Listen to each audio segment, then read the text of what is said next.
అందరికీ నమస్కారం. రెవెన్యూ సమస్యలు సమాధానాలు 6వ ధారావాహికకు స్వాగతం. గత 4-5 ఎపిసోడ్లలో dotted land, 22A, web land వీటికి సంబంధించినటువంటి వీడియోలు గౌరవ డిఆర్ఓ గారి ద్వారా చేయడం జరిగింది. వాటికి వస్తున్నటువంటి ఒక స్పందన ఏ విధంగా ఉందో ఒకసారి డిఆర్ఓ గారిని అడిగి తెలుసుకుందాము. సార్, ఈ స్పందన చాలా ప్రజల నుంచి మంచి రెస్పాన్స్ వస్తుంది సార్. దీని మీద మీ అభిప్రాయం ఒకసారి చెప్పండి. మరొకసారి ప్రేక్షక మహాశయులకు అందరికీ కూడా ఈ యూట్యూబ్ ద్వారా నా యొక్క వీడియోలు తెలియజేస్తున్న అందరికీ కూడా నమస్కారం. అంతకంటే ముఖ్యంగా మీ అభిప్రాయాలు కూడా తెలియజేస్తున్నాను. చాలా చాలా సంతోషం అనిపించింది. సో బాధ్యత నా పట్ల పెంచింది. ఈరోజు నేను పెట్టిన వీడియోల వల్ల వేల మంది, దాదాపుగా ఏ వీడియో అయినా కానీ 7-8 వేల మంది దాకా వ్యూయర్స్ చూస్తూ ఉన్నారు. అంతకంటే ముఖ్యంగా వాళ్ళ వ్యూను నాకు తెలియజేస్తున్నారు ముఖ్యంగా. సో నా ఉద్దేశం కూడా అదే. సో ఇప్పుడు వారు అనేక మంది వారి యొక్క సమస్యలు కూడా దాంట్లో తెలియజేస్తున్నారు. దానికి నేను దాదాపుగా 1-2 గంటలు నేను వెచ్చించి వారికి సమాధానం కూడా ఇస్తున్నాను. కొందరు సమస్య చెప్తున్నారు కానీ అది పూర్తిగా అవగాహన రావడానికి వారు కొంత సమాచారాన్ని కూడా ఇవ్వవలసి ఉంది. దాన్ని కూడా నేను వారికి ఆన్సర్లో చెప్పడం జరుగుతూ ఉంది. మరొకసారి మీ ద్వారా నేను కోరేది ఒకటే, ఈ వీడియోని చూస్తున్న మీకు అందరికీ నా హృదయపూర్వక ధన్యవాదాలు చేసుకుంటూ తప్పకుండా మీరు లైక్ చేయండి, సబ్స్క్రైబ్ చేయండి. అదేవిధంగా మీ యొక్క బంధువులు, మిత్రులు అందరికీ నియర్స్ అండ్ ఇయర్స్ కూడా ఈ యొక్క లింకును మీరు షేర్ చేసేసి వారు కూడా సబ్స్క్రైబ్ చేసేసి అదంతా కూడా వారు కూడా సమస్యలను అవగాహన చేసుకుని వారి సమస్యలు కూడా వివరించేటట్లుగా మీరందరూ కూడా తప్పకుండా సహకరిస్తారని చెప్పి మేము కోరుకుంటున్నాము. Thank you sir. ఎందుకంటే ఇది ఎవరైనా చెప్పే విషయం కాదు. దాంట్లో అనుభవం ఉన్నటువంటి వ్యక్తులు, ప్రాక్టికల్గా ఆ సమస్యలకు పరిష్కారం చూపినటువంటి వ్యక్తులు మాత్రమే చెబితే మీరు చెప్పే సమాధానంలో నాణ్యత ఉంటుంది. కాబట్టి మీకు అపారమైన అనుభవం ఉంది. మీరు ఇచ్చే పరిష్కారాలు చాలామందికి దైనందిక జీవితంలో ఉపయోగపడతాయి. Thank you very much sir. Sir, ఇప్పుడు ఈరోజు టాపిక్ వచ్చేసి మనము ఈ పీజీఆర్ఎస్లో ఇప్పుడు వచ్చినటువంటి నూతన రెవెన్యూ క్లినిక్ అని కొత్తగా ఒక పదం వినిపిస్తుంది సార్. దాని యొక్క ప్రభుత్వం పెట్టడంలో ఉద్దేశం ఏమి ఉంటుంది సార్?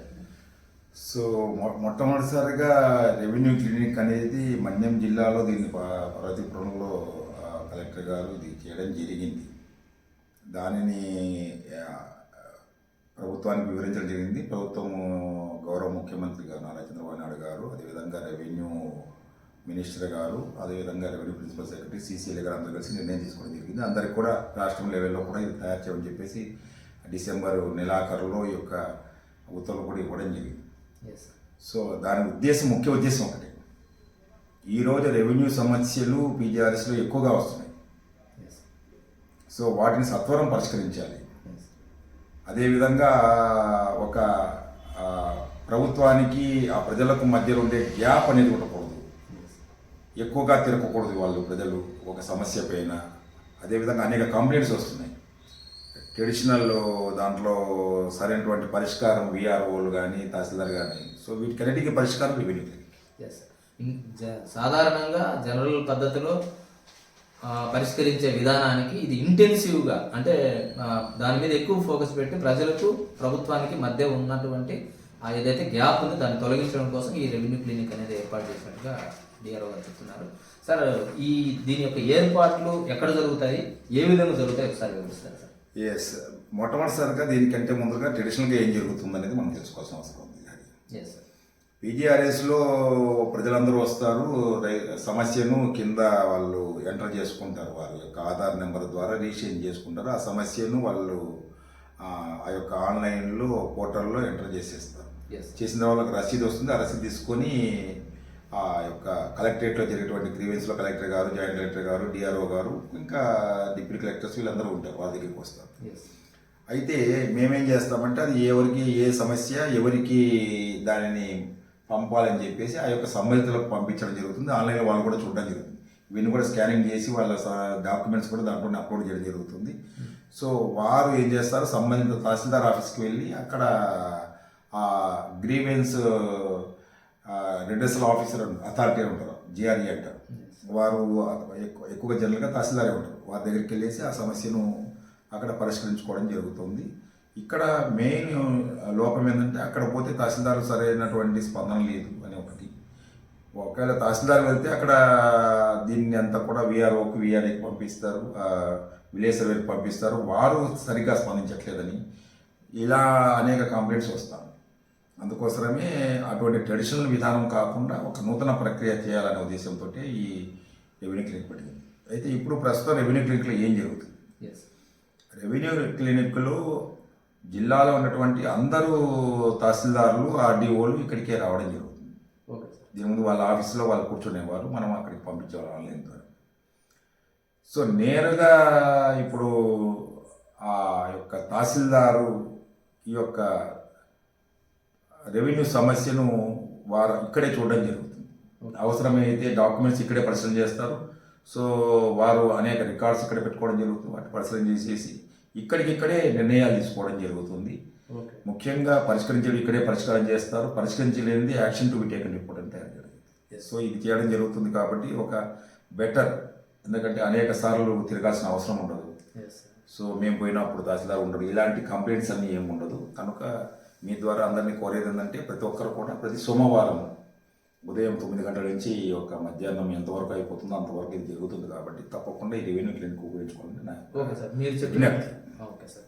అంటే విఆర్ఓ స్థాయి నుంచి జిల్లా కలెక్టర్ వరకు ఒకే రూఫ్ కింద ఉండడము, ప్రతి వ్యక్తి వాళ్ళకు వచ్చినటువంటి సమస్యను ఆ సమస్య వారీగా వాటిని విభజించడము, దానికి సంబంధించిన డాక్యుమెంట్లను పరిశీలించడము, అక్కడే డాక్యుమెంట్లను బేస్ చేసుకొని తీసుకోగలిగే నిర్ణయాలు ఉంటే అక్కడే తీసుకోవడము, లేదా లేని పక్షంలో ఫిజికల్ ఇన్స్పెక్షన్ కావాలన్నా ఏదైనా కానీ యాక్షన్ టు బి టేకన్, ఏదైతే వాళ్ళైతే కార్యాచరణ ఉంటుందో తీసుకోవాల్సినటువంటి టైం లైన్ ప్రకారం అనేది ఉండడం అనేది దీంట్లో ఒక యూనిక్ క్యారెక్టర్ సార్. మీరు చెప్పినట్టు ఇది చాలా చక్కగా ఉంది సార్. ఇది మామూలుగా ఒకే రోజులోనే రెవెన్యూ అంటే భూమికి సంబంధించిన సమస్య పరిష్కారం సాధ్యం అనేది ఒక డౌట్ ఉంది సార్ బయట, దాని మీద మీరేమంటారు?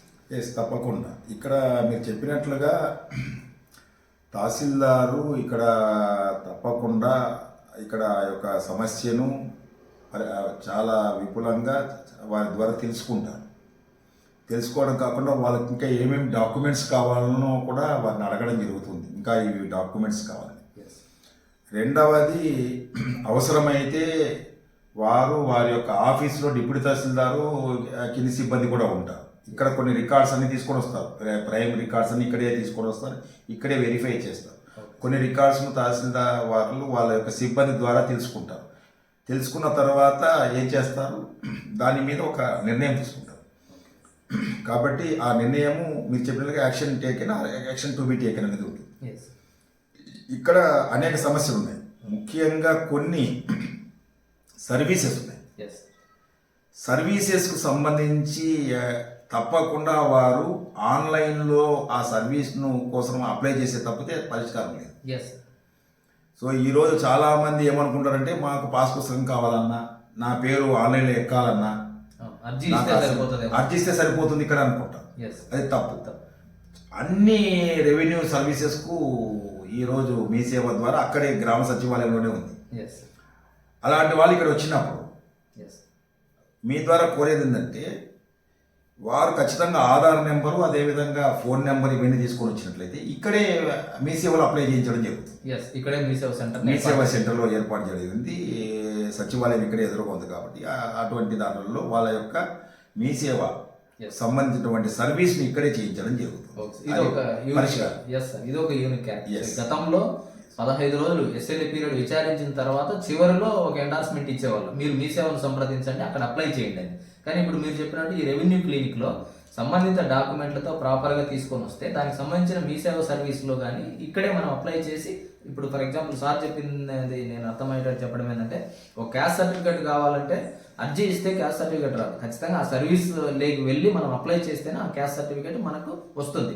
కాబట్టి మిగిలిన సర్వీసెస్ కూడా అర్జీలు, చాలా మంది ఒక అపోహ ఉంటుంది, అర్జీలు ఇస్తే అన్ని సర్వీసులు వస్తాయని. బట్ అర్జీల ద్వారా మనము ఆ యొక్క సమస్యను పరిష్కరించడానికి ఉన్నటువంటి పరిస్థితులన్నింటినీ వివరించడానికి అవుతుంది. కానీ అల్టిమేట్గా మళ్ళీ అది మనకు రావాలంటే ఖచ్చితంగా సర్వీసులో అప్లై చేయాల్సిందే. దాన్ని ఇక్కడే ఏర్పాటు చేయడం ద్వారా ఆ గ్యాప్ లేకుండా, వాళ్ళకు కమ్యూనికేషన్ గ్యాప్ లేకుండా ఇక్కడే వాళ్ళ చేత ఆ సర్వీస్ను అప్లై చేయడం ద్వారా వాళ్ళ దుడ్డు అవకాశం కల్పిస్తున్నారు sir. Thank you very much sir. ఇంకొక విషయం సార్, ఇప్పుడు దీంట్లో కొన్ని విషయాలు అంటే సివిల్ మ్యాటర్స్ ఇన్వాల్వ్ అయి ఉంటాయి. అంటే అన్ని రెవెన్యూ డిపార్ట్మెంట్ చేసే పనులే కాకుండా సివిల్ మ్యాటర్, వాటికి సంబంధించి మీరు ఏ విధంగా విచారణ చేపడతారు? ఇప్పుడు కొన్ని విషయాలు మీరు చెప్పినట్లుగా లాంగ్ పెండింగ్ ఈ యొక్క రెవెన్యూ సమస్యలు ఇప్పటికిప్పుడు మన పరిధిలో లేవు. ఎందుకంటే దాదాపు 34 సంవత్సరాలు ఉండేటివి రెవెన్యూ వాళ్ళు పరిష్కరించేదానికి ఆ టైం లైన్ కాల పరిమితి కూడా లేదు. ఇప్పుడు మ్యూటేషన్ ఆర్వార్ ఇవన్నీ కూడా వితిన్ 1 year లోపలనే వాళ్ళు అప్లై చేసుకోవాలి అప్పీల్ కోసం ఏదైనా కానీ. సో ఇక్కడ చాలా మంది చేస్తున్న తప్పు ఏంటంటే డికేట్స్ టుగెదర్ ఆ సమస్యను నాంచుకొని ఇప్పుడు దాదాపు 10, 15, 20 ఏళ్ళ సంవత్సరాల సమస్యలు మన దగ్గర తీసుకొని. సో ఇటువంటివన్నీ కూడా కొన్ని సివిల్ లిటిగేషన్స్లో కూడా ఉంటాయి. సివిల్ కోర్టులో ఉండేటివి అదే ఉండే వాటిలలో ఈ వాటిని అక్కడికక్కడే మీరు ఏం చేస్తారంటే ఈ సివిల్ కోర్టులో ఉండేటివి ఎట్టి పరిస్థితుల్లో రెవెన్యూ డిపార్ట్మెంట్ నిర్ణయం తీసుకోవడానికి లేదు. కాబట్టి తప్పకుండా ఇటువంటి టైటిల్ కోసం ఇవన్నీ సివిల్ కోర్టులు ఉండే వ్యాజ్యాలకు అక్కడికక్కడే ఎండార్స్మెంట్ కూడా జరుగుతుంది. దీనికి సంబంధించి పలాని సివిల్ కోర్టులో హైకోర్టులో ఇలాంటి దాంట్లో ఉంది కాబట్టి దీన్ని మేము పరిష్కరించడానికి వీలు పడదు అని చెప్పేసి అక్కడికక్కడే సివిల్కి సంబంధించినటువంటి ఉత్తర్వులు కానీ ఎండార్స్మెంట్ కానీ ఇవ్వడం జరుగుతుంది. ఇక్కడ ఇంకా ఏదైనా కానీ కొన్ని సమస్యలు సివిల్ కోర్టే తీర్చేది ఉంటే వారికి ఆ విధంగా గైడ్ చేయడం కూడా జరుగుతుంది. సో ఈ సమస్య ఇప్పుడు పార్టీషన్ నేను చెప్పాను మీకు గతంలో కూడా పార్టీషన్ మాకు ఇది పార్టీషన్కి సంబంధించి చాలామంది ఇక్కడికి వస్తున్నారు, వాళ్ళు ఒప్పుకోవట్లేదు. ఇక్కడ రెవెన్యూ డిపార్ట్మెంట్ పార్టీషన్ చేసే అధికారమే లేదు కనుక వారు ఖచ్చితంగా సివిల్ కోర్టుకు వెళ్ళాలి, వారిని ఆ విధంగా గైడ్ చేయాలి. ఆర్ఓఆర్ అప్పీల్కి సంబంధించి చాలామంది ఇక్కడ మా దగ్గరికి వచ్చే సమస్యలో మోస్ట్ ఇంపార్టెంట్ అది.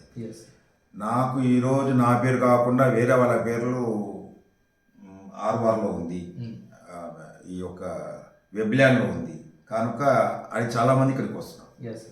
సో దీనికి మనకు చట్టపరంగా మనం చేయాల్సింది ఏంటంటే వాళ్ళు ఆర్ఓఆర్ అప్పీల్ అనేది ఆర్డీఓ కోర్టులో వేయాలి.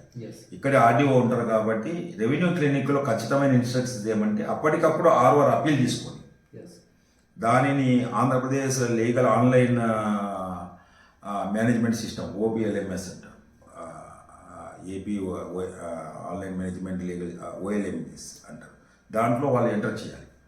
కనుక తప్పకుండా ఇది పైనుంచి వచ్చిన ఉత్తర్వు కాబట్టి ఇది చాలా మందికి అక్కడ కూడా గైడ్ చేస్తారు ఏ విధంగా ఆర్ఓఆర్ అప్పీల్ వేయాలి. ఆర్ఓఆర్ అప్పీల్ అనేది కోర్టులో వేసేటువంటి అప్పీల్ కాబట్టి దానికి ఒక ప్రొసీజర్ ఉంది, ఫారం ఉంది, ఇక్కడ ఇవ్వడం జరుగుతుంది, దాంట్లో వేయడం జరుగుతుంది. దాంట్లో వీరు పిటిషనర్గా ఉంటారు, రెస్పాండెంట్గా వాది అనమాట.